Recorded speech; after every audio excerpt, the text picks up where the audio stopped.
Jadi kalau saya yakin kalau Bapak Ibu ada sehari-harinya di PBJ ya.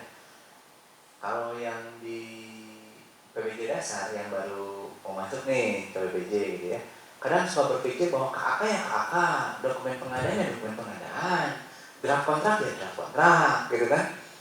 Padahal dokumen pengadaan itu gabungan dari beberapa dokumen disatukan jadilah dokumen pengadaan. Sama juga ini agak kepinggir dikit, sama juga dengan kontrak. Banyak dari kita yang berpikir kontrak itu cuma selembar dua lembar, surat perjanjian, SPK gitu ya, ditambah SSUK, SSKK-nya, udah itu adalah kontrak segitu. Padahal tidak.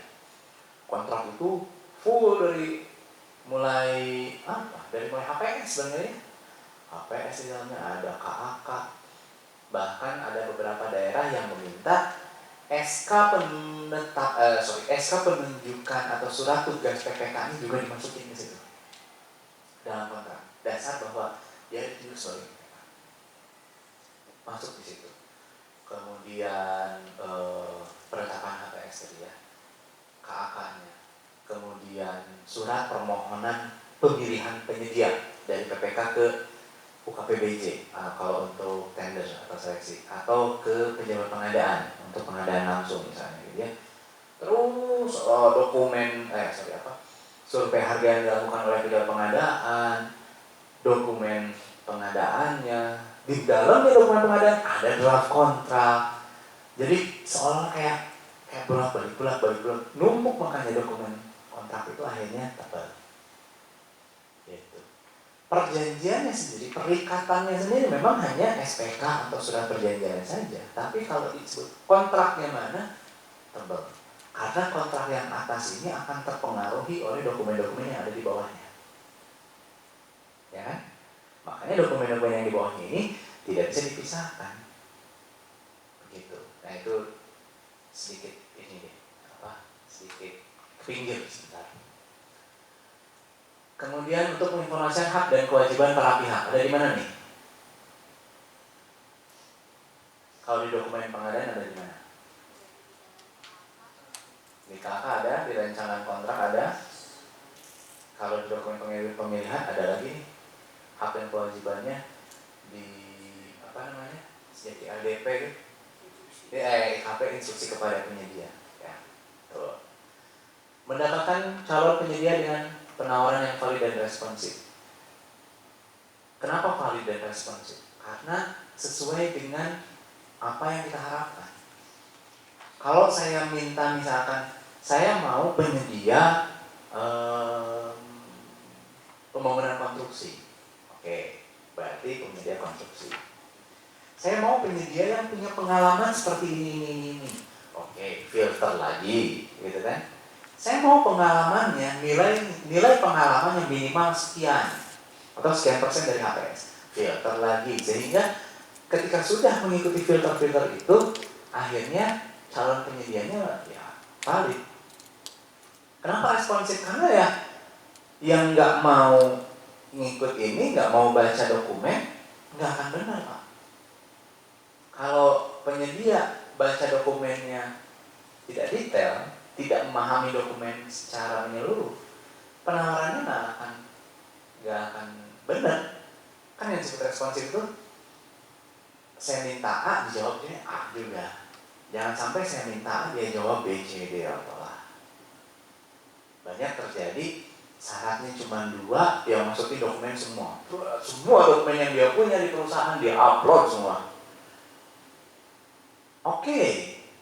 Satu hal dia menunjukkan dia punya segalanya, misalnya gitu ya. Izin ini, syarat ini, dia punya semua.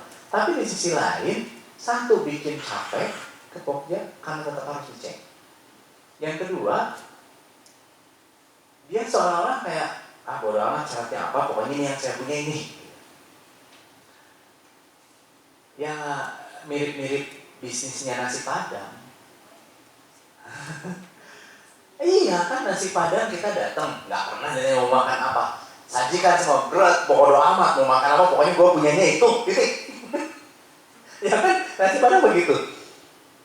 sajikan semua di meja, silahkan makan. Kok nggak ditanya saya mau makan apa? Ah bodo amat, pokoknya makan yang ada. Kalau emang nggak ada yang mau dimakan, aku langsung gitu. Soalnya begitu bisnis nasi Padang. Nah, kalau nasi Padang enak. Kalau misalkan penyedia ngasih persyaratan, ngasih dokumen seperti itu, aku kan capek kita sebagai pokja. Kalau nasi Padang memang kebiasaannya begitu. Memang ada juga nasi Padang yang kita pesan di depan ya. Nah, biasanya nasi Padang kekinian. Kalau zaman dulu perasaan nasi Padang di semua. Nah, kalau di penyedia, dia terlihat seperti tidak serius mengikut tendernya. Gitu. Ya. Kemudian untuk mendefinisikan kriteria pemilihan dan tata cara evaluasi yang adil. Ada tata cara evaluasi ada nggak di dokumen pengadaan? Ada ya. Kenapa harus ada tata cara evaluasi? Kan evaluasinya nanti. Kenapa? Self assessment, menilai sendiri. Ada lagi. Nilai apa Pak? Menilai apa? Dokumen mereka. Oh.